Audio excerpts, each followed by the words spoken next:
Hello guys, welcome to QasimCAD YouTube channel. In this video I am going to show you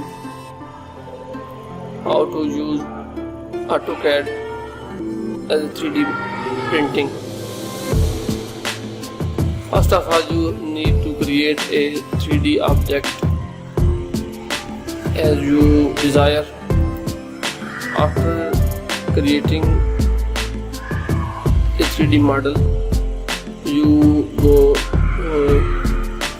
have to go to the Autocad icon and export the file other format.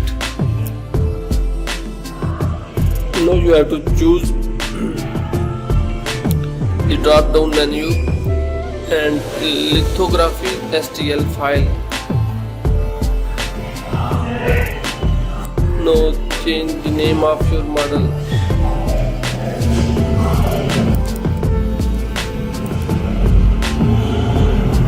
Save. Now the AutoCAD asks for select your 3D model and hit enter. Now your file is